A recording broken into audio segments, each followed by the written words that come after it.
오늘 로마서 강의 72번째 시간으로 로마서 10장 16절부터 21절의 말씀을 누가 복음에 순종하는가라는 제목으로 증거하겠습니다. 사도 바울이 로마서를 기록할 때에는 마음에 큰 짐과 아픔이 이미 있는 상태였습니다. 그는 슬펐고 진정 아파했습니다. 그 아픔의 이유가 무엇이었습니까? 자기 동족 이스라엘의 불신앙에 대한 문제 때문이었습니다. 사도 자신의 그 동족이 하나님의 크신 은혜를 수없이 많이 받았는데 정말 하나님께서 회개하게 하시는 그 수많은 시간을 겪었는데 그럼에도 회개하지 않고 그럼에도 불순종을 저지르는 그 아픔의 문제를 두고 사도는 이 로마서를 그 아픔을 품은 채로 기록한 겁니다. 하나님께서 수많은 유익을 주시고 풍족함을 허락하셨던 자신의 동족 이스라엘이 외적인 신분말을 의지한 채 참된 신앙의 삶을 살아가지 못하자 로마서 9장 3절에서 나의 형제 곧 고륙의 친척을 위하여 내 자신이 저주를 받아 그리스도에게서 끊어질지라도 원하는 바로라. 그 자신의 아픈 심정이 어떠한지, 내가 저주를 받더라도 저 나의 종족들이 구원 얻을 수 있다면 그것만큼 기쁜 일이 없다. 이런 자세로 서술한 거예요. 사도는 이렇게 마음이 타들어가는데 여전히 이 말씀에 기록될 당시에 그 유대인들은 어떤 신앙관을 품고 있었습니까? 그들은 자신들의 신분과 출신이 하나님께 택함받은 민족이라는 것을 근거로 해서 하나님께서 나를 구원하시지 않는다면, 그러한 우리를 구원하시지 않는다면 하나님께서는 스스로 하나님의 약속을 폐하시는 분이 아니십니까? 이렇게 반론했습니다. 그러나 사도는 이에 대해서 당당하게 뭐라고 서술합니까? 로마서 9장 6절입니다. 그러나 하나님의 말씀이 폐하여진 것 같지 않도다. 이스라엘에게서 난 그들이 다 이스라엘이 아니요. 하나님의 말씀은 폐하여지지 않았으며 신실하신 하나님께서는 어제나 오늘이나 내일이나 동일한 방식으로 자신의 택하신 백성들을 구원하신다는 사실을 서술한 거예요. 역사는 그렇습니다. 역사는 하나님이 어떤 분이신지가 계시되는 장소예요. 우리는 흘러가는 시간 속에서 그냥 그 시간을 보는 데만 집중하는데 우리는 성경을 통해서 역사를 바라볼 때 무엇을 봐야 하느냐? 하나님이 어제나 오늘이나 내일이나 동일하시다는 사실을 봐야 합니다. 그래서 우리가 로마서를 볼 때에도 하나님은 믿음으로 자신의 백성을 구원하시는구나, 이것만 보는 게 아니라 하나님은 구약 시대에도 믿음으로 자기 택하신 백성들을 구원하셨고 신약 시대에도 믿음으로 택하신 백성들을 구원하셨고 오늘날에 살아가는 우리들의 시간에도 다른 무언가로 인해서 구원하시는 게 아니라 믿음으로 말미암아 자기의 택하신 자녀들을 구원하시는구나. 구약 시대에도 하나님은 자신의 택하심에 근거해서 자기 백성들을 안전하게 구원하셨고 신약 시대에도 하나님께서는 자신의 택하심을 근거로 해서 안전하게 자기 자녀들을 구원하셨으니 오늘을 살아가는 나에게도 하나님의 택하심이 나의 구원의 기반이라면 나는 안전하구나. 이 역사를 바라볼 때 우린 하나님이 어떤 분이신지 알아야 되는 거예요. 하나님의 말씀은 달라지지 않았습니다. 시대가 변해도 달라지지 않습니다. 말씀을 안다고 고백하는 이스라엘 백성들이 하나님의 말씀을 바로 이해하지 않고 어줍잖은 죄를 지은 겁니다. 불신앙의 죄는 이렇습니다. 우리는 너무 단순하게 불신앙의 죄는 하나님의 법이 뭔지 모르고 짓는 죄라고 생각하는 경향이 있어요. 대부분의 경우 불신앙의 죄는요, 하나님의 법이 뭔지 아는데 짓는 죄입니다. 하나님 우리에게 양심을 주셨어요. 자연법을 우리 안에 심으셨습니다. 하나님을 알만한 모든 지식을 우리한테 주셨어요. 그래서 어린아이들도 착함의 기준이 있고 나쁨의 기준이 있습니다. 알려주지 않아도 뭐가 옳은 건지 아는 그 기초적인 판단을 할 수가 있어요. 그렇기 때문에 우리가 죄에 대해 생각할 때 무엇을 생각해야 합니까? 불신앙의 죄는요, 단순하게 우리가 부지중에 지은 죄만 있는 게 아니라 대부분의 경우 하나님의 말씀이 뭔지 아는데 짓는 죄라는 겁니다. 죄가 막중한 이유가 바로 여기 있습니다. 죄는 하나님의 법이 뭔지 아는데 짓는 거예요. 이스라엘 백성들이 그랬습니다. 그들은 성경을 안다고 고백했고 성경으로 자기의 치부를 가리고자 했고 성경을 왜곡해서 자기를 자랑되게 했습니다. 그게 인간의 죄입니다. 우리가 살아갈 때 우리들의 오늘날의 죄도 그래요. 우리는 성경을 안다고 고백하죠. 이 행위는 신앙이라고 고백하죠. 순종이라고 고백하죠. 근데 그 결과가 뭡니까? 그 성경을 안다고 고백하면서 성경으로 내 치부를 가리는 일을 하는 거예요. 이게 불신앙이에요. 성경을 안다고 고백하는데 성경으로 나를 자랑되게 하는 거예요. 이게 불신앙입니다. 우리가 짓는 대부분의 불신앙의 죄들이 이렇습니다. 몰라서 짓는 죄는 거의 없습니다.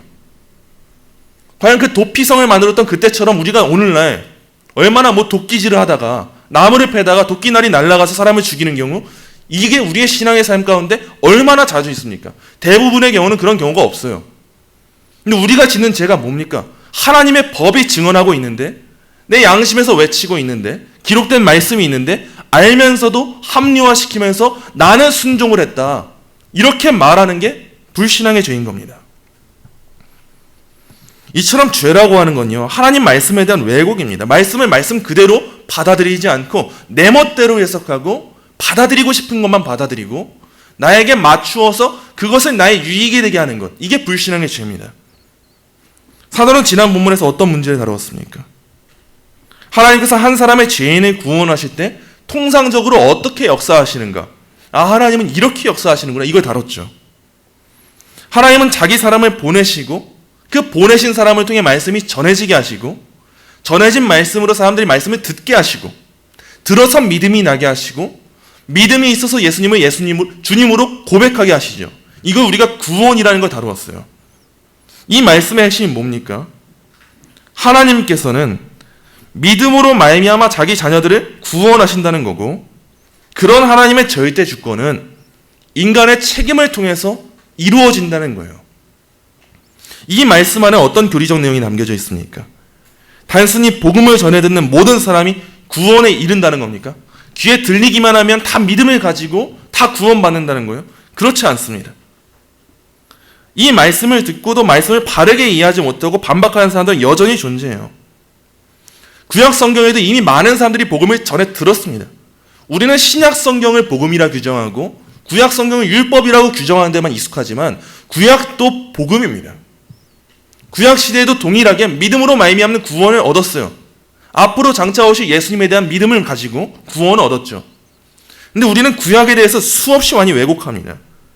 구약 성경에도 이미 말씀을 듣는 모든 사람이 다 참된 믿음을 가지는 것은 아님을 기록하고 있는데, 이 말씀을 기록할 당시, 오늘 로마서의 본문을 기록하고 있을 당시 이 유대인들은 사도의 가르침을 그대로 받아들이지 않고 왜곡하는 거예요. 그들은 이렇게 말할 겁니다. 아니, 그렇다면 말씀을 들었는데도 믿지 않는 것은 어떻게 된 일입니까? 들으면 믿는다고 하시지 않았습니까? 우리는 당신의 주장에 동의할 수 없습니다. 왜냐하면 여전히 들었으나 믿지 않는 사람들이 수없이 많지 않습니까? 당신의 가르침은 옳을 수가 없어요. 이렇게 유대인들이 말하는 거죠. 그들은 성경을 안다고 고백하는데 성경을 바르게 믿고 바르게 적용하지 못했습니다. 그들은 구약 성경을 소유하고 있었는데 사도의 가르침이 무슨 뜻인지 알지 못했어요. 왜요? 사도가 은혜 가운데 주어지는 믿음으로 말미암는 구원에 대하여서 수없이 많이 전했다 할지라도 그들에게 깨닫게 하시는 성령 하나님의 내적 사역이 없이는 그 말씀을 깨달을 자가 존재하지 않기 때문입니다. 우리는 하나님의 구원에 있어서 통상적으로 말씀을 듣는 자리를 갈망하고 향해야 함이 마땅해요. 근데요, 우리가 아무리 많이 말씀을 들을 기회를 지닌다 해도, 우리가 아무리 많이 이 자리에 앉아 있는다 해도 성령 하나님의 내적인 사역이 없으면 우리는 그 말씀을 이해할 수가 없습니다. 근데도 어떤 일이 있습니까? 세상에 아무리 미련해 보이고 어리석은 자처럼 보이는 그 사람이라도, 그 가방끈이 짧고 말 하나 똑바로 못하는 사람이라 할지라도, 성경의 글을 일일이 하나하나 읽을 수 없는 사람이라 할지라도 성령 하나님이 깨닫게 하시면 그 사람은 믿는 거예요. 단순히 이 자리에 나와왔다고 다 믿게 되는 게 아닙니다. 여기 나와왔다고 우리 신앙 끝난 게 아닙니다. 여기 나왔으니까 구원 받은 거 아니에요. 우리 말고도 수없이 많은 사람들은 구원에 접해 듣습니다. 많은 설교들을 들을 수 있어요. 근데 중요한 게 뭐냐?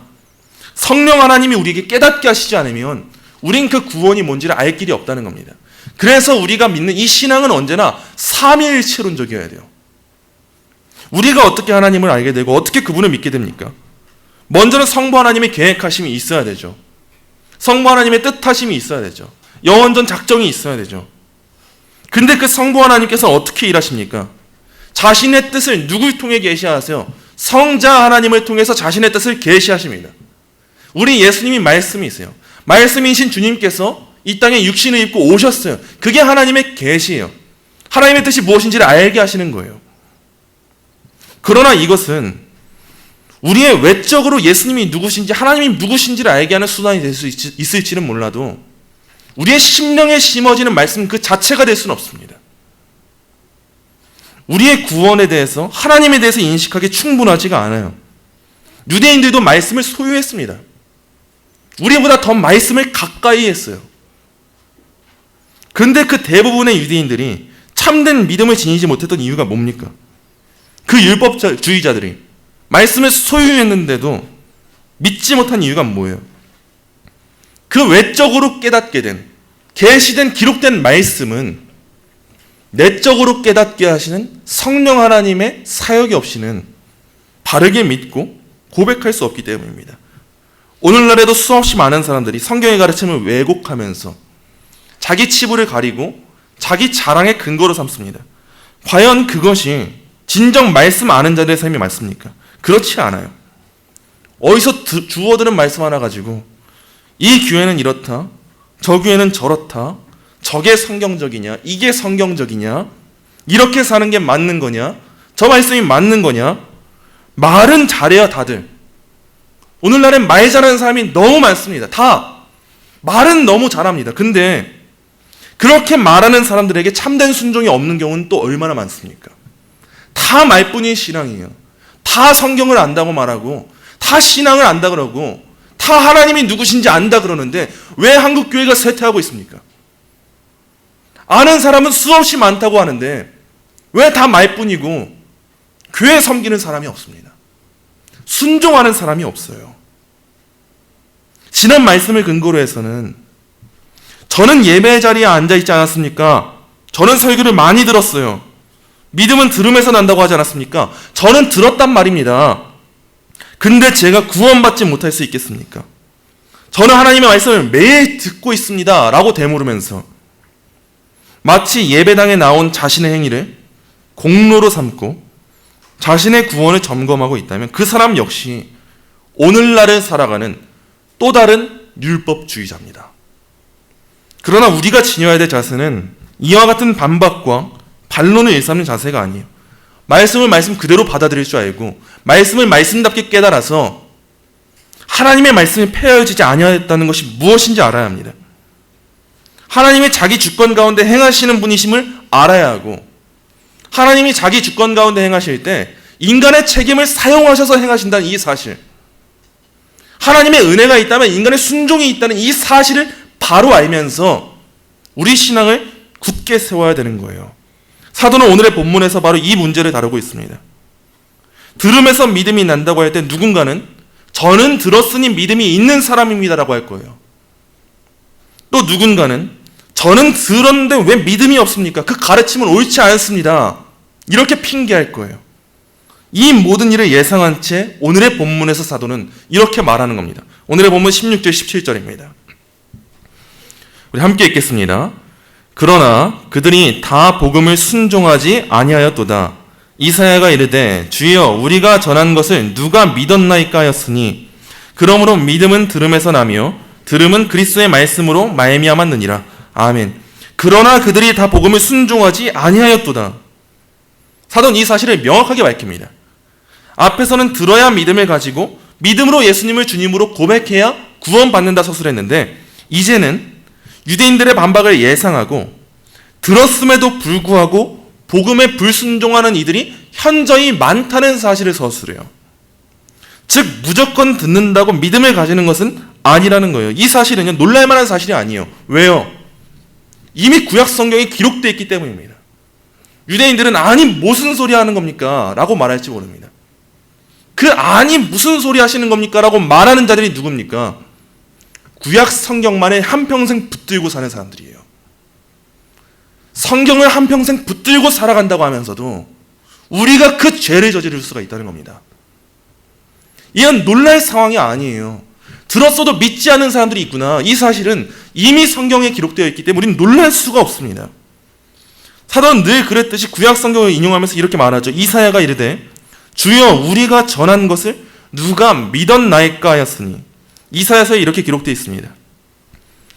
우리가 전한 것을 누가 믿었느냐? 여호와의 팔이 누구에게 나타났느냐? 이미 기록되어 있습니다. 전해진 말씀에 모든 사람이 순종하는 것을 아님을, 오히려 순종하는 사람은 소수의 남은 자임을 구약시대의 이사야 선지자가 이미 예언한 거예요. 이사야 선지자는 복음을 선포하기 이전에 그 복음을 믿을 자가 극소수라는 것을 하나님의 은혜 가운데 보고 나서는 아주 놀라가지고 이렇게 말한 거예요. 우리가 전한 것을 누가 믿었느냐라고 말입니다. 복음은 적은 자들에게 선포되지 않았습니다. 이사야 시대도 그래요. 하나님의 선지자들이 복음을 전할 때 그 복음은 수없이 많은 사람들에게 공적인 자리에서 선포되었습니다. 많은 대중들이 복음을 접해 들었고 복음을 믿을 기회가 주어졌다는 거예요. 그런데 그럼에도 불구하고 이사야 선지자가 놀란 이유가 뭡니까? 믿을 자가 없다는 거예요. 극히 소수라는 겁니다. 왜 그렇습니까? 이사야 선지자는 정확하게 말하죠. 여호와의 팔이 나타나지 않았기 때문입니다. 말씀을 듣는 것만으로 충분한 게 아니라 여호와의 팔이 나타나야지 말씀을 믿을 수 있다는 겁니다. 즉 외적으로 부르심을 전해 들었다고 전부가 아니라 우리가 외적으로 듣게 된 말씀은 내적으로 듣게 하시는, 내적으로 심어주시는, 자라나게 하시는 성령 하나님의 은혜가 없이는 외적으로 수없이 많은 사람들이 복음을 전해 듣고 설교를 들었다 할지라도 그 사람들이 다 믿음을 가질 수는 없다는 것, 바로 그걸 이미 이사야 선지자가 기록한 겁니다. 우린 이를 통해서 누구나 복음을 들을 수 있다 해서 누구나 참된 믿음을 가질 수는 없다는 사실을 바르게 알아야 합니다. 사도 오늘의 본문 17절에서 이렇게 기록합니다. 믿음은 들음에서 나며 들음은 그리스도의 말씀으로 말미암았느니라. 본문 17절에서 이 들음에 해당하는 헬라어 아코레스는요, 앞선 16절에서 인용된 이사야 선지자의 전한 것에 해당하는 헬라어와 같은 단어입니다. 근데 차이가 있어요. 앞선 16절에서 전한 것에 해당하는 헬라어는 수동태로 들려진 말이라는 뜻으로 해석이 가능하고요. 오늘 본문 17절의 들음에 해당하는 헬라어는 능동태로 메시지를 들음이라는 뜻으로 해석이 가능합니다. 17절의 들음과 16절의 전한 것이 같은 단어인데 16절은 수동태로 17절은 능동태로 기록된 거예요. 그래서 16절에는 메시지를 단순히 들었다는 게 아니라 들려진 말, 전해진 말, 그걸 의미하는 거고, 본문 17절에서의 들음은 메시지를 듣는 그 행위, 능동적인 행위를 기록하는 그 들음을 의미하고 있습니다. 이는 본문에서 무엇을 암시하고 있는 것이냐? 듣는 행위라고 해서 다 똑같은 들음이 아니라는 사실을 암시하고 있는 겁니다. 어떤 들음은 들려진 말에 대해서 단순히 기계적으로 듣는 들음일 수 있고, 어떤 들음은 믿음을 낳게 되는 적극적인 들음이라는 거예요. 우리는 바로 이 들음을 주목해야 합니다. 우리가 늘 똑같은 설교의 자리에 나와도 누군가는 기계적으로 전해진 내용을 듣는 그 수동태적인 의미의 들음을 하고 있을 수 있습니다. 그러나 믿음을 낳는 들음이 우리가 하는 들음이어야 되는 거예요. 이 안에 성도에게 자발성이 담겨져 있습니다. 경청하고자 하는 마음이 담겨져 있고 믿음의 행위가 담겨져 있는 거예요. 우리는 어떤 들음을 하고 있습니까? 오늘 이 자리에 나올 때, 오늘 이 예배의 자리에 임할 때 어떤 마음가짐으로 이 자리에 나오셨습니까? 우리가 듣고 있는 이 들음이 믿음을 낳는 들음이 맞습니까? 오늘날도 그렇지 않습니까? 말씀을 듣고자 한다면 그 어느 시대보다도 더 쉽게 말씀을 들을 수 있어요. 그러나 그렇다고 해서 그 말씀을 모두 듣는다고 모두 참된 믿음을 소유합니까? 그렇지 않습니다. TV 채널만 눌러도 기독교 방송이 나오고 유튜브로 많은 설교를 듣는 일은 얼마나 쉽습니까? 우리도 일상 가운데 얼마나 많은 시간 자연스럽게 말씀이 흘러나오게 하고 찬양을 들으면서 일할 때가 얼마나 많아요. 근데 그 들음이 다 구원 얻는 들음이 아니라는 거예요. 믿음을 낳는 들음이 아니라는 거예요. 오늘날도 수없이 많은 사람들은 듣고 있어요, 다. 많은 사람이 예배당에 나와서 예배만 참석하면 모두 구원 얻습니까? 착각하면 안 됩니다. 그 들음이 믿음을 낳는 들음이 아니라는 거예요. 수십 년 설교를 들었어도 그 들음이 무조건적으로 믿음을 일으키는 들음이라는 법이 없습니다. 안주하면 안 되는 거예요. 왜 이렇게 안심하고 계십니까? 예수님이 구원자이심을 머리로 안다고 고백할지 몰라요. 근데 그들이 머리로 알고 입으로 고백해도 모두 참된 믿음의 소유자는 아니라는 사실입니다. 이스라엘 백성들이 어땠습니까? 그들은 그들의 조상이 누구였는지를 주목하면서 자기 백성들의 그 택함 받음을, 그 출신을 얼마나 자랑으로 삼았어요. 그 유익을 누릴 줄 아는 사람들이었습니다. 그 가치를 아는 사람들이었다고요. 자기 민족이, 자기 조상이 어떻게 하나님 앞에 쓰임받았는지를 알고 나 또한 그런 삶을 살고 싶다.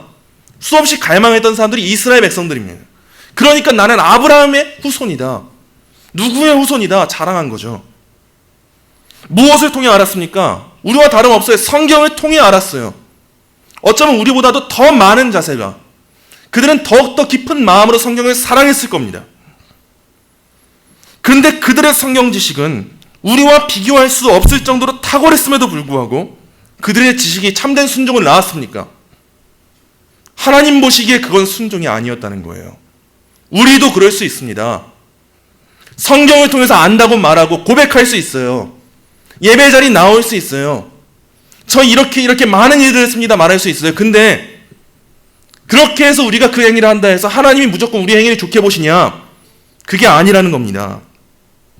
본문은 오히려 그 이스라엘 행위를 불순종으로 규정해요. 우리보다 더 성경을 사랑하는 사람들인데, 우리보다도 더 많은 지식을 갖고 있던 사람들인데, 우리보다도 더 많이 예배 자리에 사모했던 사람들인데, 하나님의 백성으로서의 자부심을 갖고 있던 사람들인데 불순종하라는 잘하는 거예요.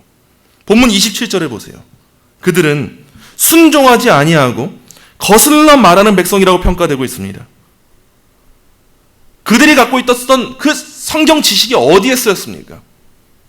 우리랑 그들과 성경 시험을 보면요, 우리는 정말 하찮은 지식을 갖고 있다는 걸 알 정도로 유대인들의 성경 지식은 방대했습니다. 어려서부터 어머니의 품 안에서 수없이 많은 시간 성경에 대해서 배워왔어요. 근데 그들이 아는 하나님, 그들이 알고 있는 성경 지식은 어디에 쓰임받습니까? 예수 그리스도를 못 박는 데 쓰임받습니다. 그들은 말씀 속에 예표되었던 예수님께서 이 땅에 오셨을 때 예수님을 마주했어요. 예수님을 눈으로 보았다고요.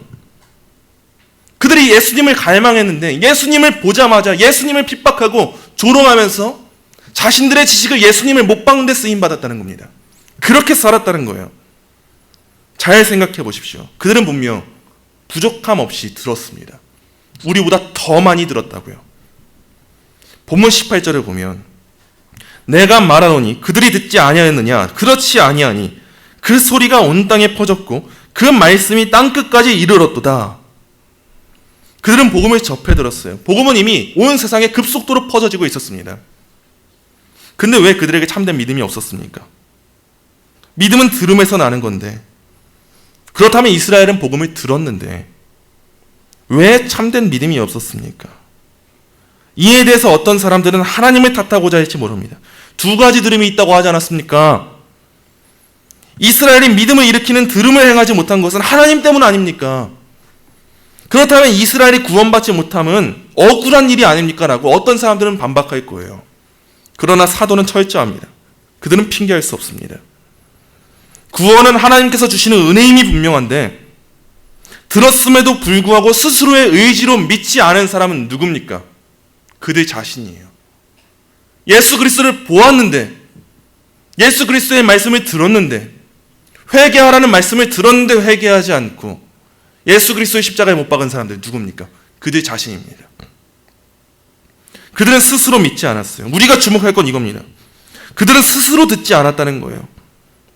제1원인이신 하나님께서는 제2원인인 우리의 의지를 침해하지 않으시고 강제하지 않으십니다. 자유롭게 허락하셨어요.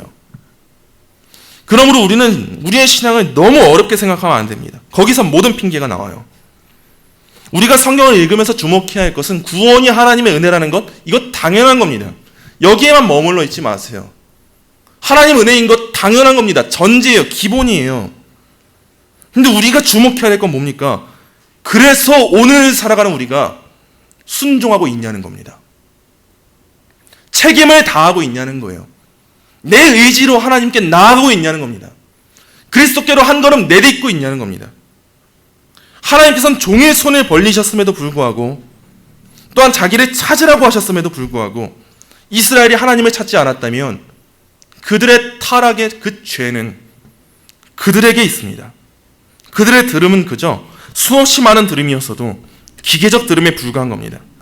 믿음을 일으키는 들음이 무엇입니까? 우리의 들음은 믿음을 일으키는 들음이 맞습니까? 오늘 이 자리에 앉아서도 또 하나님의 말씀을 들을 때 지금 이 시간의 들음이 믿음의 들음이 맞습니까? 우리의 들음이 믿음을 일으키는 들음이라면 그러한 들음의 결과는 그리스도의 말씀에 대한 순종이 되어야 합니다. 은혜 핑계대면서 하나님이 하시는 일입니다 고백하면서 오늘 내가 순종하지 않는다면 그 들음은 믿음을 일으키는 들음이 아닙니다. 중생이 뭡니까? 거듭남이 뭡니까? 의지의 전환이에요. 이전에 죄를 사랑하고 하나님의 법을 증오하던 사람이 성령 하나님의 역사로 거듭나니까 죄를 증오하고 하나님의 법을 사랑하게 되는 겁니다. 비록 우리는 이 땅에서의 시간 가운데 연약해서 넘어질 수 있어요. 근데 중요한 건 뭐예요? 마음의 중심에는 하나님의 법을 사랑하고 있다는 겁니다. 하나님의 법에 순종하고자 하는 그 의지가 있다는 거예요. 우리가 넘어지지 않는다는 게 아닙니다. 근데 오늘 살아간 우리에게 그 의지가 있습니까? 하나님께서 돌과 같은 마음을 제거하시고 살과 같은 마음을 주셨기 때문에 선한 행위를 하게 되는 것, 그게 그리스도인이에요. 거듭난 사람이요. 이와 같은 마음이 없다면, 이 의지가 없다면 거듭나지 않은 겁니다. 이 순종이 없다면 구원받지 않은 거라는 거예요. 넘어지는 것 많은 것 그거 얘기하는 게 아닙니다. 우리의 의지가 무엇을 사랑하고 있습니까? 무엇을 증오하고 있습니까? 오늘도 죄를 반복하고 있는데 그 죄를 사랑하고 있다. 그 의지는 전환된 의지가 아니에요. 하나님이 돌과 같은 마음을 제하셨는데 어떻게 그렇게 살아갑니까? 하나님 우리 거듭나게 하셨다면 쉽게 말해 우린 우리 의지로 순종을 택해야 하는 겁니다. 사도행전 16장 13절 14절입니다. 안식일을 우리가 기도할 곳이 있을까 하여 문 밖 강가에 나가 거기 앉아서 모인 여자들에게 말하는데 두아디라 시에 있는 자색 옷감 장사로서 하나님을 섬기는 루디아라 하는 한 여자가 말을 듣고 있을 때 주께서 그 마음을 열어 바울의 말을 따르게 하신지라. 루디아라는 이 한 여인을 보세요. 루디아는 바울이 전한 말을 들었어요. 이는 단순히 기계적으로 들은 그 들음을 의미하는 게 아닙니다. 루디아가 들었다고 할 때 사용된 헬라어는요, 미완료형입니다. 이게 무슨 뜻이냐? 루디아는 반복해서 그 가르침을 경청했다는 거예요. 우린 단순하게 루디아가 한 시간 가운데 한 번 바울의 말을 듣고 그 들음 가운데 믿음을 가졌구나 생각하는데 루디아는 수없이 그 자리를 갈망했고 반복적으로 경청해서 그 말씀을 듣기 위해 힘썼다는 겁니다. 그 능동적인 자세를 말하는 거예요. 그게 참된 들음입니다. 이 일조차 루디아의 마음에 소원함을 주신 하나님의 은혜 없이는 불가능한 일이죠. 당연한 겁니다. 근데 뭐예요? 소원함을 주시니까 루디아가 하는 일이 뭐예요? 사모하는 거예요. 경청하고자 하는 겁니다. 반복적으로 그 자리에 가고자 하는 거예요. 그렇게 듣고자 하는 마음이 하나님이 소원함을 주신 사람들에게 있다는 겁니다. 루디아가 들음을 사모할 때 주께서 그 마음을 열어주셨습니다. 이처럼 믿음이라는 것은 분명 들음에서 나는 겁니다. 근데 주께서 그 마음을 열어주시니까 루디아가 믿음을 일으키는 들음을 하게 되니까 뒤이어 따르는 행위는 뭡니까? 순종이에요. 바울의 말을 따르게 되는 겁니다. 단순히 외적으로 보편적으로 전해지는 이 부르심을 들었다고 해서 설교 들었다고 해서 모두 이와 같은 순종의 열매를 맺을 수 있는 건 아닙니다. 주께서 그 마음을 열어주셔야 돼요. 외적으로 전해진 말씀이 내적으로 심어지게 하셔야 합니다. 이것은 하나님 편에서의 일이고 우리의 일을 생각해 보자는 거예요.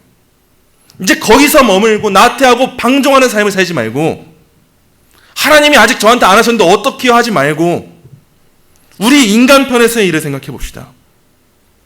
그 들음이 진정 참된 들음이라면 그 들음은 순종이라는 열매를 맺게 되어서 자기 죄인됨을 회개하게 되고 그리스도께 모든 삶을 의탁하게 될 겁니다. 이전에 사랑하던 것들 모두 제하여 버리고 그리스도의 말씀을 사랑하게 될 거예요. 이게 진짜 구원의 은혜를 입은 자들의 삶입니다. 마태복음 21장 28절부터 31절입니다. 그러나 너희 생각에는 어떠하냐? 어떤 사람에게 두 아들이 있는데 맏아들에게 가서 이르되 예 오늘 포도원에 가서 일하라 하니 대답하여 이르되 아버지 가겠나이다 하더니 가지 아니하고 둘째 아들에게 가서 또 그와 같이 말하니 대답하여 이르되 실소이다 하였다가 그 후에 뉘우치고 갔으니 그 둘 중에 누가 아버지의 뜻대로 하였느냐? 이르되 둘째 아들이니이다. 참된 순종이 뭡니까? 말뿐인 삶입니까? 저는 믿습니다. 저는 들었습니다. 저는 주님 위에 살겠습니다. 고백하면 전부입니까?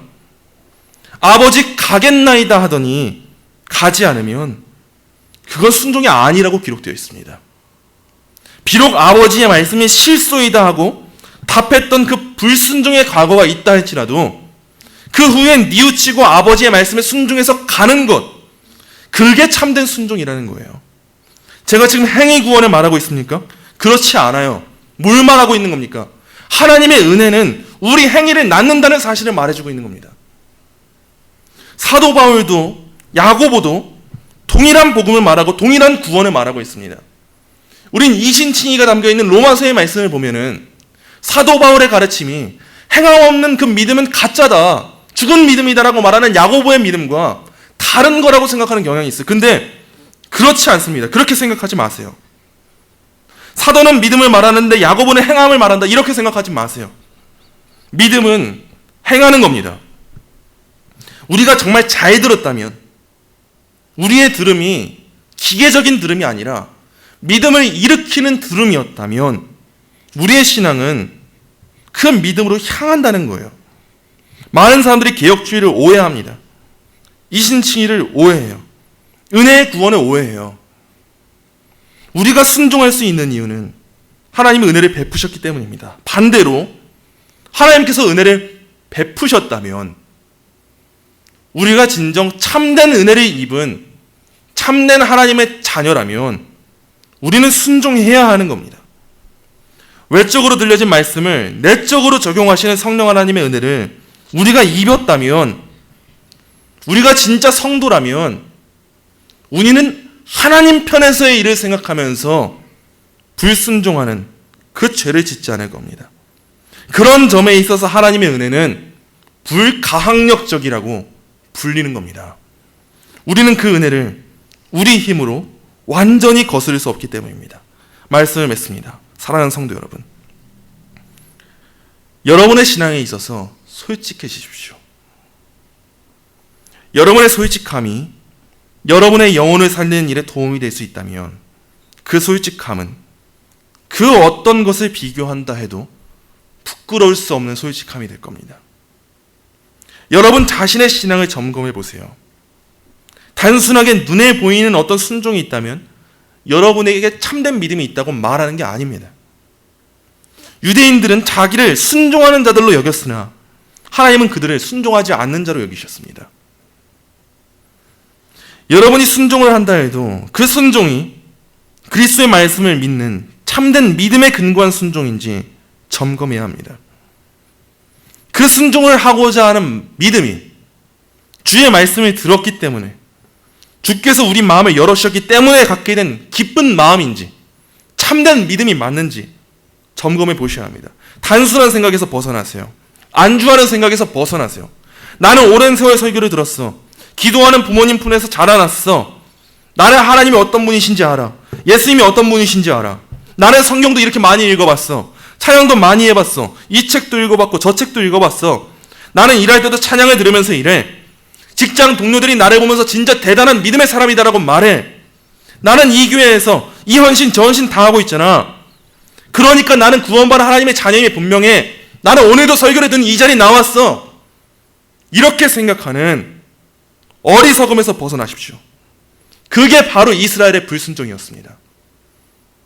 우리보다 더해 보이는 순종을 한 그 이스라엘이 하나님 편에서는 불순종하고 하나님의 뜻을 거스르는 자라는 평가를 받았습니다.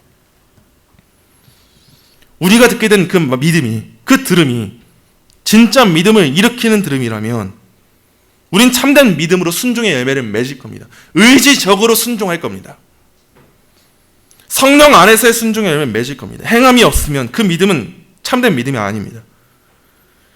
그러나 우리의 들음이 이스라엘 백성들이 그랬던 것처럼 단순한 기계적인 들음이라면, 습관적인 들음이라면, 수동태적인 들음이라면, 우리의 공로를 쌓는 들음이었다면, 우리가 엄청난 지식을 소유하고 있는 것처럼 보일지라도, 교회 안에서 많은 사람들의 좋은 평판을 갖고 있다 할지라도, 엄청난 헌신을 하고 있는 것처럼 보일지라도 우리 신앙은 헛되고 그릇된 불순종의 열매만 맺어낼 겁니다. 만약 여러분의 마음에 확신이 없으십니까? 그렇다면 이 말씀을 꼭 기억하십시오. 요한복음 6장 37절입니다. 아버지께서 내게 주시는 자는 다 내게로 올 것이요 내게 오는 자는 내가 결코 내쫓지 아니하리라. 우리의 마음에 확신이 없다면 이 말씀을 기억해야 합니다. 하나님께서 택하신 자신의 자녀들은 그들 스스로가 하나님의 은혜로 말미암아 열심을 다해 주께로 나아갈 겁니다. 하나님의 주권은 하나님 편에서의 일이고 하나님 편에서의 일은 우리의 의지를 억압하지 않습니다. 강요하지 않아요. 강제하지 않습니다. 그렇다면 우리가 해야 할 오늘의 일은 뭡니까? 그저 믿고 순종하는 겁니다. 행하는 겁니다. 예수께 나아가는 겁니다. 찾으라 하셨다면 찾는 겁니다. 두드리라 하셨으면 두드리는 겁니다. 내게 나오는 자는 나의 자녀다 말씀하셨으면 예수님께 나아가는 겁니다. 수고하고 무거운 짐진 자들 다 내게로 오라 말씀하셨으면 가는 거예요. 그렇게 가는 사람들이 하나님의 은혜를 입은 사람들이라는 겁니다. 어렵게 생각하지 마십시오. 순종하세요. 우리 주님께서는 내게 오는 자는 내가 결코 내쫓지 아니하리라 말씀하셨습니다.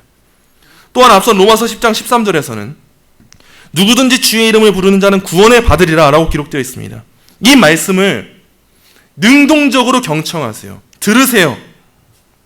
사모하고 갈망하면서 주께로 나아가세요. 루디아라는 그 한 여인이 그랬던 것처럼 반복적으로 들음의 자리를 나아가십시오. 사모하는 마음으로 나오세요. 갈망하고 주께로 나아가세요.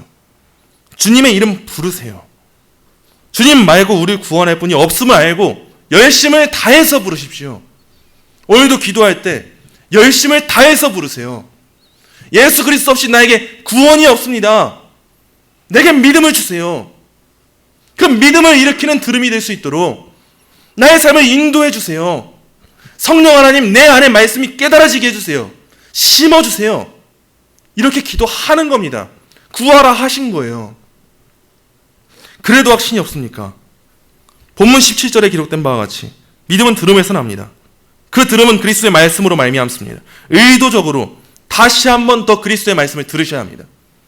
예배하는 자리 의도적으로 찾아가야 합니다. 그 자리에 안 오는데 어떻게 믿음이 있습니까? 더 듣고 더 읽으세요. 그리고 간구하세요. 외적으로 들린 말씀이 여러분의 심령에 심어질 수 있도록, 그 내적으로 들려질 수 있도록, 그 들음이 믿음을 일으키는 들음이 될 수 있도록 성령 하나님께 구하십시오. 이 외에 구원 얻을 다른 길은 존재하지 않습니다. 더 이상 하나님의 주권과 인간의 책임을 왜곡하지 마십시오. 구원은 은혜로 받는 거지만 하나님의 은혜는 우리에게 소원함을 주시는 은혜입니다. 그 소원함 없음을 핑계하지 마십시오. 하나님 탓으로 돌리지 마세요. 소원함 없으면 하나님 은혜도 없는 겁니다. 그러므로 하나님의 주권을 핑계대지 마시고 순종하셔야 합니다. 그 삶을 살아가고자 몸부림치셔야 합니다. 그 삶을 살아가는 자야말로 로마서 10장에서 말하고 있는 은혜 입은 하나님의 자녀입니다. 들었을 때 예수님을 주님으로 고백하는 그 하나님의 자녀, 그 사람은 순종하는 사람입니다. 이 놀라운 구원의 은혜를 어떻게 깨닫게 되셨습니까? 이 은혜를 우리가 만약 깨달았다면, 우리가 순종하고자 하는 그 은혜를 힘입었다면 그보다 복된 사실은 어디 있습니까? 목욕탕에서 부력의 원리를 깨달은 아르키메데스는요, 목욕탕에 물이 넘치는 걸 보고는 놀라서 유레카 유레카 외치면서 알몸으로 동네방네 뛰어다녔어요. 내가 그걸 깨달았다는 뜻이 유레카예요. 깨달았다! 깨달았다! 얼마나 기뻤으면 목욕탕에서 알몸으로 뛰쳐나온 채 동네방네 유레카 유레카 외치면서 다녔겠습니까? 하물며 죽은 죄인인 우리를 구원하신 이 은혜를 깨닫게 된 성도들이 이만도 못한 삶을 살아가겠습니까? 복음을 듣고 들었기 때문에 믿게 된 우리들이 가만히 있을 수 있겠습니까? 그럴 수 없습니다.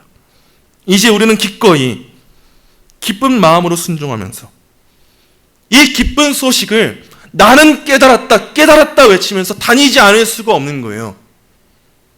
우리 각자가 온 동네 방네를 다니면서 내가 깨달은 바가 이것입니다 말하고 다닐 때 그때 우리의 발이 로마서 10장에서 말하고 있는 아름다운 발이 되는 겁니다. 이 좋은 소식을 전하는 자의 아름다운 발이 되는 거예요. 그게 우리가 맺어내야 될 순종의 열매입니다.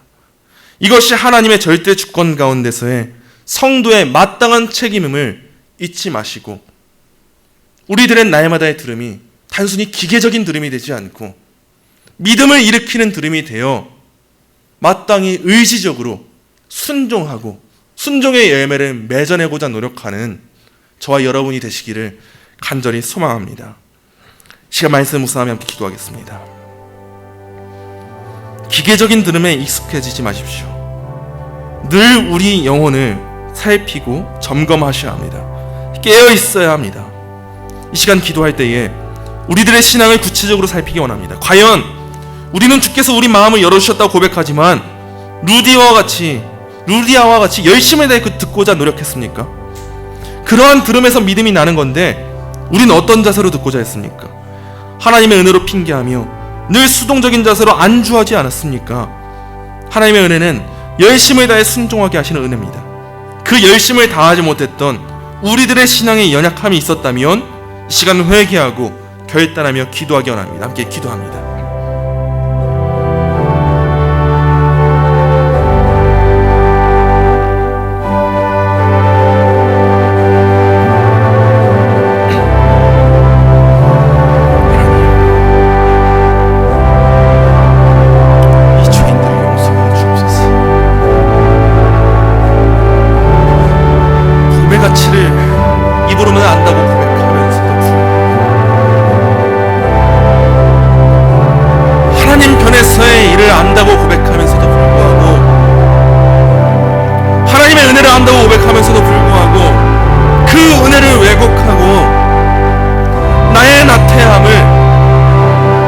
거짓말처럼 속이면서 살아가고라고 했던 그 우리들의 죄악을 용서하여 주옵소서.